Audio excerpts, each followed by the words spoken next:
Assalamualaikum warahmatullahi wabarakatuh. Baiklah, kali ini kami akan menyampaikan laporan observasi pemerintahan nagari di Nagari Sitanang dan Nagari Bawan.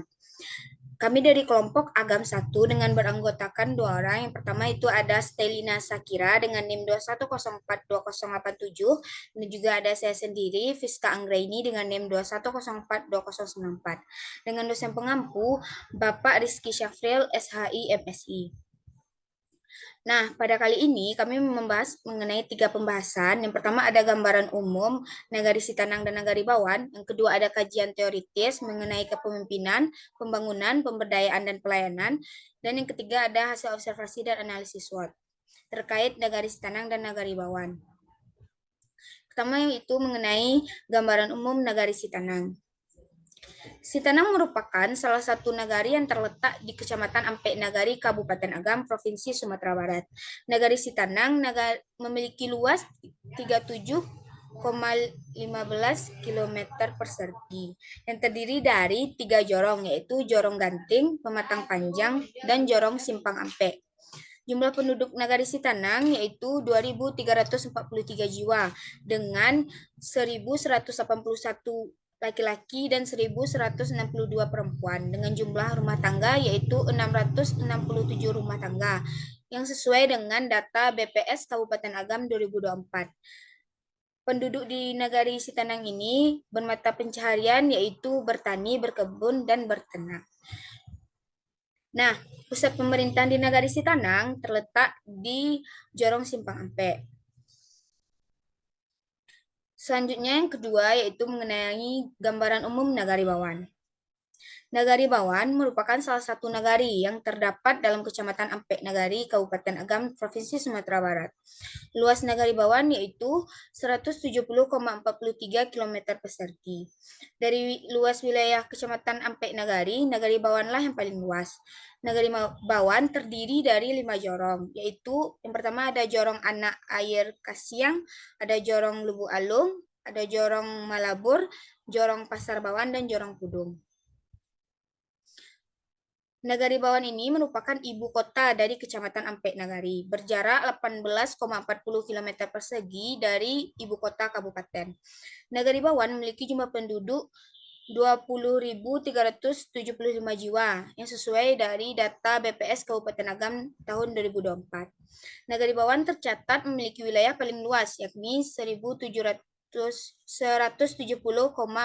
km persegi dengan wilayah yang datar dan berbukit-bukit.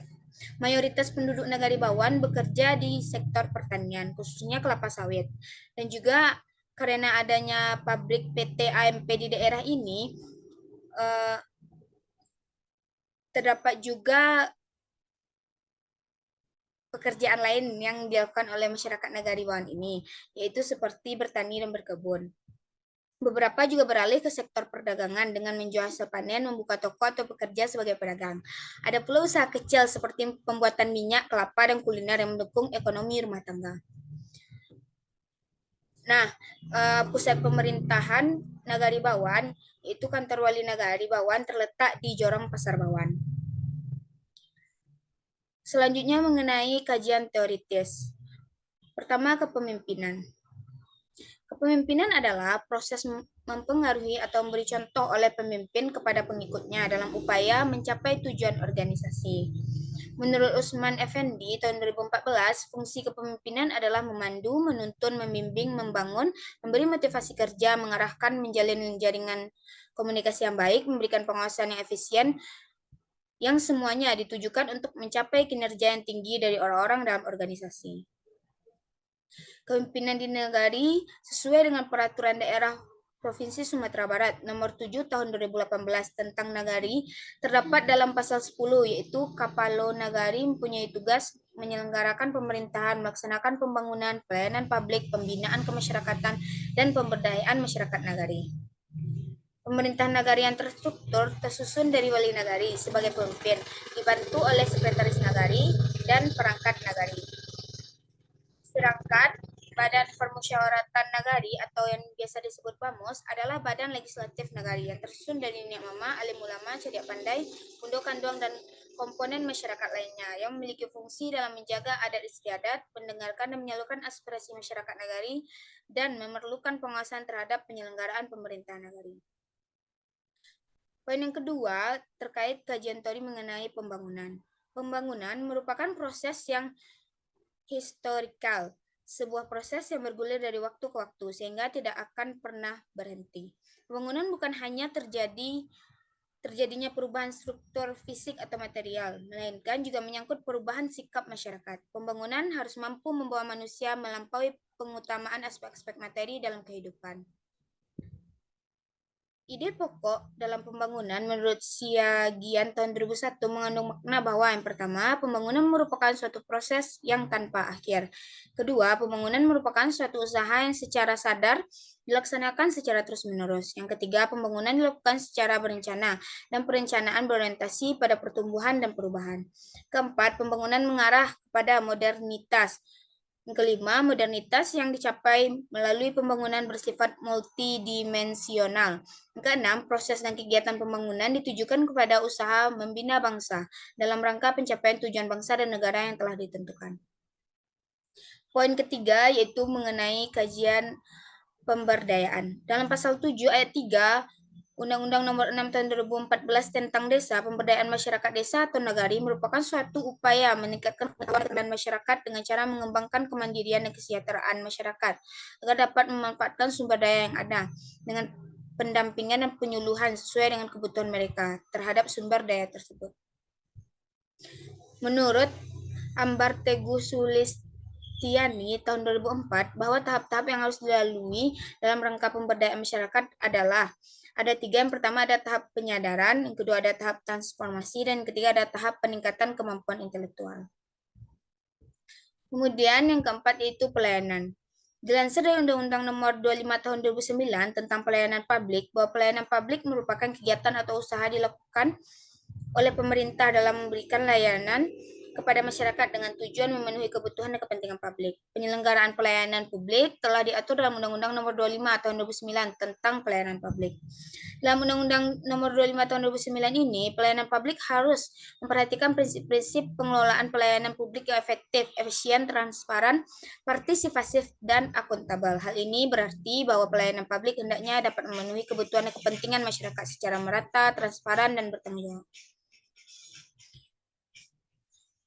Tujuan dari pelayanan publik adalah memuaskan dan bisa sesuai dengan keinginan masyarakat atau pelayanan pada umumnya. Untuk mencapai hal itu diperlukan kualitas pelayanan yang sesuai dengan kebutuhan keinginan masyarakat.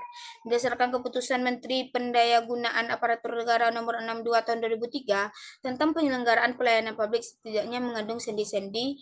Pertama ada kesederhanaan, kedua kejelasan, ketiga kepastian waktu, keempat akurasi, kelima keamanan, keenam tanggung jawab, ketujuh kelengkapan sarana dan prasarana, ke-8 kemudahan akses, ke-9 kedisiplinan, kesopanan dan keramahan, dan yang ke-10 ada kenyamanan. Nah, mungkin cukup sekian dari penjelasan mengenai materi yang saya sampaikan. Selanjutnya akan dilanjut oleh rekan saya, Stelina Syakira.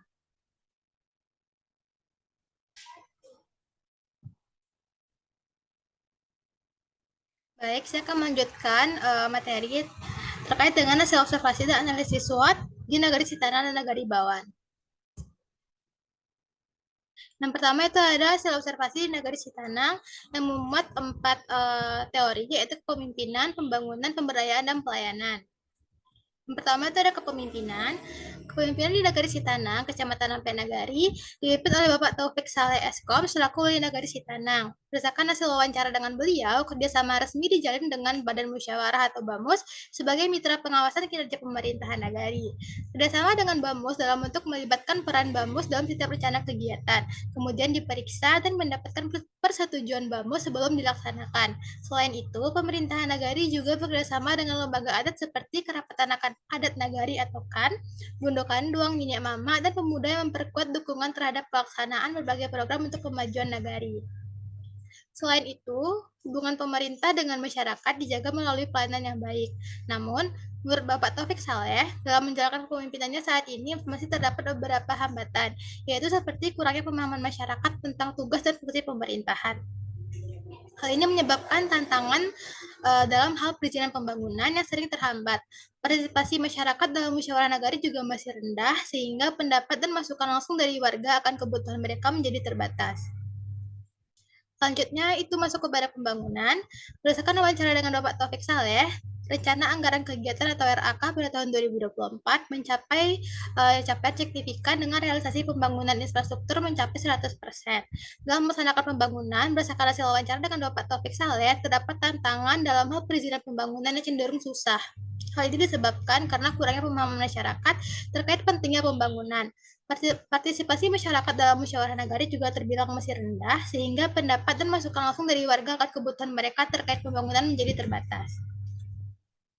Selanjutnya itu masuk kepada pemberdayaan.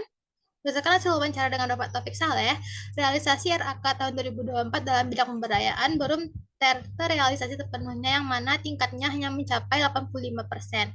Adapun kegiatan pemberdayaan yang telah dilaksanakan oleh pemerintahan negeri Sitanang yaitu pemberdayaan ketahanan pangan, pelatihan keterampilan pertanian, sambungan irigasi tali banda PNPM 2010, pelatihan wali nagari, perangkat nagari dan BAMU, serta BUMN nagari. Kendala yang dialami dalam pemberdayaan adalah masyarakat kurang berpartisipasi aktif dalam musyawarah sehingga kurangnya masukan dan pendapat dari masyarakat. Dalam hal ini, BAMUS lebih bekerja keras dalam merampung pendapat dan masukan dari masyarakat.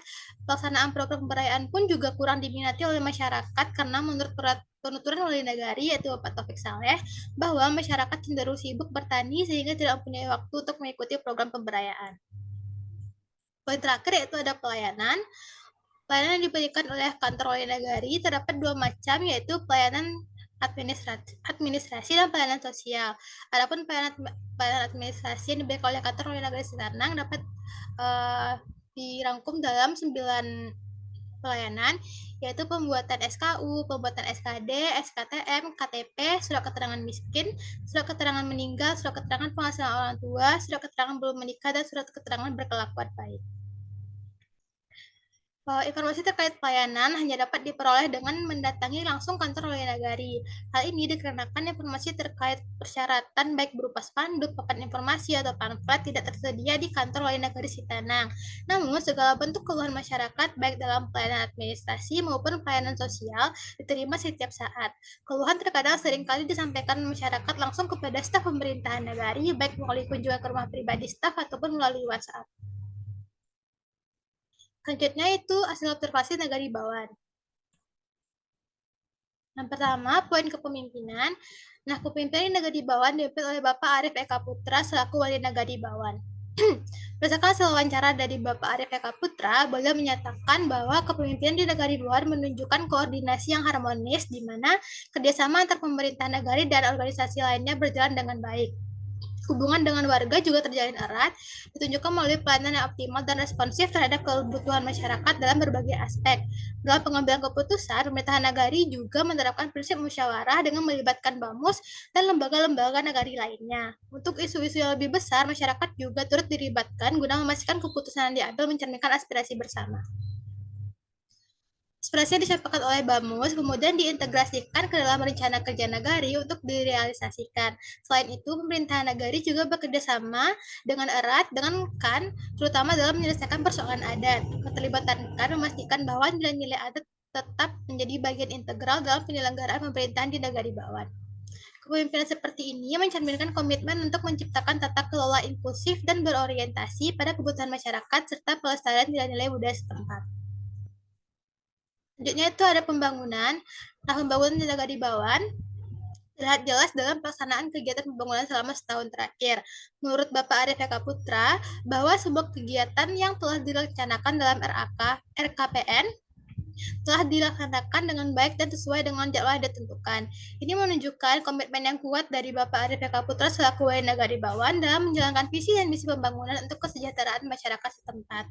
Selain itu, proses perencanaan pembangunan Nagari Bawan juga dilakukan secara inklusif dengan melibatkan masyarakat secara langsung.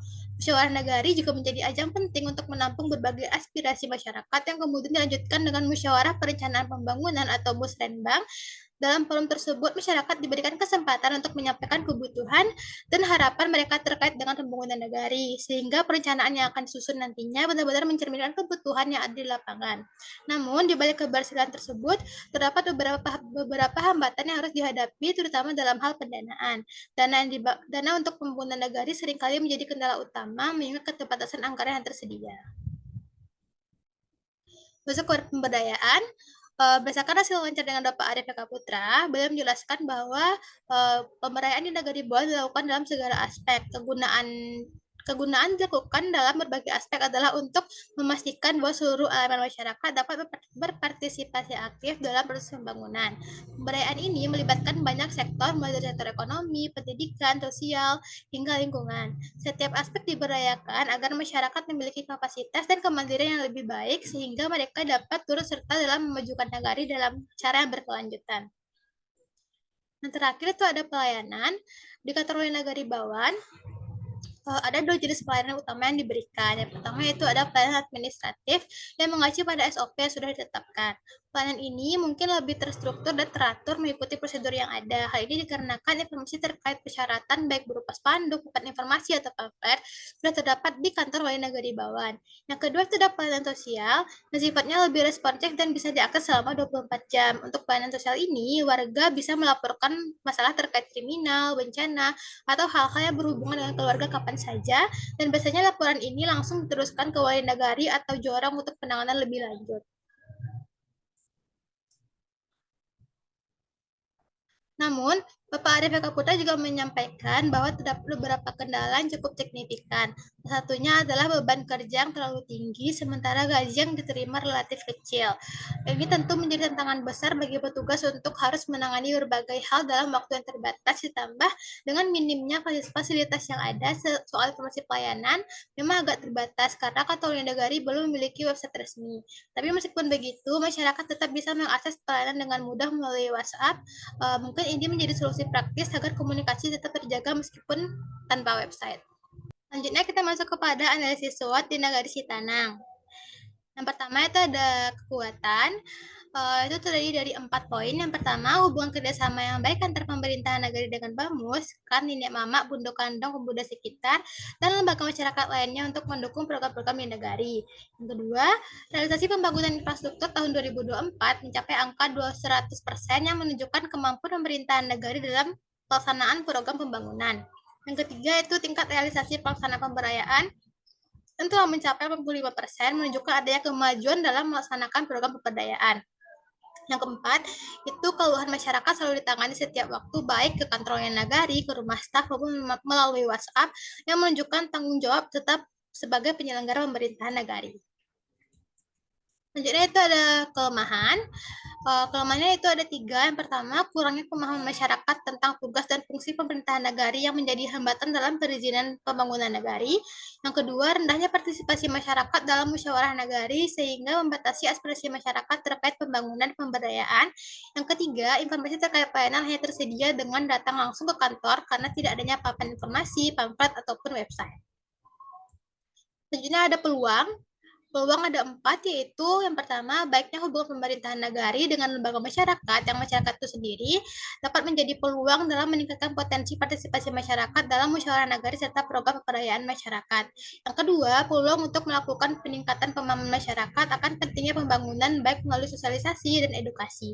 Yang ketiga, peluang pemberdayaan yang akan dilakukan dapat diarahkan langsung di bidang pertanian sesuai dengan mata pencarian masyarakat sehingga lebih menarik perhatian mereka. Yang terakhir yaitu pemerintah nagari dapat memanfaatkan media ataupun teknologi digital untuk memberikan informasi kepada masyarakat sehingga dapat memudahkan pelayanan. Yang terakhir itu ada ancaman. Ancaman juga terdapat 4 poin. Yang pertama itu ketidakpahaman masyarakat akan tugas dan fungsi pemerintahan nagari akan menjadi ancaman yang berkelanjutan dalam pelaksanaan pembangunan apabila pemerintahan nagari Sitanang tidak segera memberikan edukasi kepada masyarakat. Yang kedua, tingkat partisipasi masyarakat yang rendah akan memperlambat proses pengambilan keputusan yang berlandaskan kebutuhan masyarakat. Yang ketiga, partisipasi masyarakat yang rendah dalam mengikuti program pemberdayaan akan menjadi ancaman yang serius dalam pelaksanaan program pemberdayaan serta mengurangi kebermanfaatan program pemberdayaan. Yang terakhir itu ada ketergantungan kepada staf pemerintah nagari dapat menjadikan ancaman apabila jumlah staf yang ada di kantor terbatas atau saat staf memiliki banyak pekerjaan. Selanjutnya itu analisis Nagari Bawaan. Yang pertama ada kekuatan, kekuatannya juga terdapat 4. Yang pertama, kepemimpinan oleh Bapak Arif Eka Putra menunjukkan koordinasi yang baik antara pemerintahan nagari, Bamus, KAN, dan Dinyak Mama. Yang kedua, ada pelayanan administratif yang rapi, dan pelayanan sosial yang sifatnya cepat tanggap dan tersedia selama 24 jam. Kalau ada masalah mendesak kayak seperti bencana atau urusan keluarga, masyarakat langsung bisa melapor. Yang ketiga, komitmen dalam pembangunan yang mana sesuai semua program pembangunan sesuai dengan RKPN dan terlaksana dengan baik dan tepat waktu. Yang terakhir itu ada dalam pengambilan keputusan melibatkan berbagai pihak termasuk masyarakat dan KAN. Adapun kelemahannya itu yang pertama tidak adanya website resmi mengurangi efisiensi penyampaian informasi pelayanan. Yang kedua, dalam pembangunan anggarannya sangat kecil sehingga beberapa kegiatan mungkin tertunda atau kurang maksimal. Yang terakhir itu ada kurangnya sosialisasi terhadap informasi pelayanan meskipun sudah ada media sederhana seperti spanduk atau pamflet. Selanjutnya itu ada peluang. Peluangnya terdapat 2 poin, yaitu yang pertama, keterlibatan aktif masyarakat dalam musrenbang dan kegiatan pemberdayaan dapat memperkuat pelaksanaan program nagari. Yang kedua, kerjasama dengan pihak eksternal, ada peluang untuk mencari data tambahan lewat kerjasama dengan sektor swasta, NGO, atau lembaga pemerintah lainnya. Apabila hal ini digarap dengan serius, nagari bisa punya lebih banyak sumber daya untuk program-programnya. Terakhir itu ada ancaman. Yang pertama, ketergantungan pada dana pemerintah. Apabila dana dari pemerintah terlambat cair atau jumlahnya kurang, program-program yang sudah direncanakan bisa terganggu dan ini bisa menjadi kurang fleksibel untuk melaksanakan kegiatan. Yang kedua, adanya pasar di nagari bawaan ini seringkali menarik banyak aktivitas terutama di hari-hari tertentu, misalnya di hari pekan. Ini bisa menyebabkan kemacetan atau konflik di antara pengguna jalan yang berpengaruh pada kenyamanan dan mobilitas masyarakat sekitar. Yang terakhir itu ada dengan daerah yang banyak lahan sawit, ini dapat mengancam lingkungan seperti erosi tanah ataupun pencemaran air. Selanjutnya, kesimpulan yang akan disampaikan oleh teman saya yaitu Rizka Anggraini.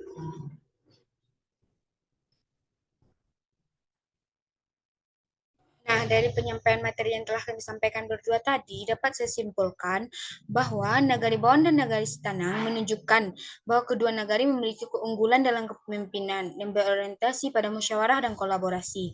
Di Nagari Bawaan, koordinasi antar pemerintah, lembaga adat, dan masyarakat berjalan dengan baik. Sementara di Nagari Sitanang, kerjasama antara pemerintah nagari dan Bamus berhasil memperkuat implementasi program-program nagari. Namun, partisipasi masyarakat dalam musyawarah di Nagari Sitanang masih rendah, sehingga beberapa aspirasi masyarakat tidak sepenuhnya terakomodasi dalam perencanaan. Nah, dalam hal pembangunan, Nagari Bawaan mampu melaksanakan seluruh program sesuai dengan RKPN, meskipun terkendala oleh keterbatasan anggaran. Sementara itu, Nagari Sitanang berhasil merealisasikan 100% proyek pembangunan infrastruktur, tetapi kurangnya pemahaman masyarakat mengenai pentingnya perizinan menjadi hambatan yang perlu segera diatasi. Kedua nagari menunjukkan dedikasi dalam meningkatkan kesejahteraan masyarakat melalui pembangunan yang terencana. Di bidang pemberdayaan, Nagari Bawaan memiliki program yang menyentuh berbagai aspek kehidupan masyarakat seperti ekonomi, pendidikan, sosial, dan lingkungan untuk mendukung kemandirian dan keberlanjutan. Sebaliknya, di Nagari Sitanang, tingkat realisasi program pemberdayaan mencapai 85%, tetapi partisipasi masyarakat masih rendah karena kesibukan dalam aktivitas sehari-hari, khususnya di bidang pertanian. Hal ini menjadi tantangan dalam memastikan program pemberdayaan memberikan manfaat yang maksimal. Pelayanan di kedua negari juga menunjukkan kemajuan dengan fokus pada pelayanan administratif dan sosial. Di Nagari Bawaan, pelayanan sosial yang tersedia 24 jam menjadi keunggulan meskipun terkendala fasilitas dan ketiadaan website resmi. Di sisi lain, Nagari Sitanang masih menghadapi kendala dari masyarakat yang kurang memahami persyaratan administrasi. Nah, kedua nagari memiliki potensi besar untuk berkembang. Kedua nagari memiliki potensi besar untuk berkembang lebih baik jika masyarakat lebih dilibatkan dan akses informasi pelayanan ditingkatkan melalui teknologi. Mungkin sekian dari presentasi dari kelompok Agam 1. Saya tutup dengan Assalamualaikum warahmatullahi wabarakatuh.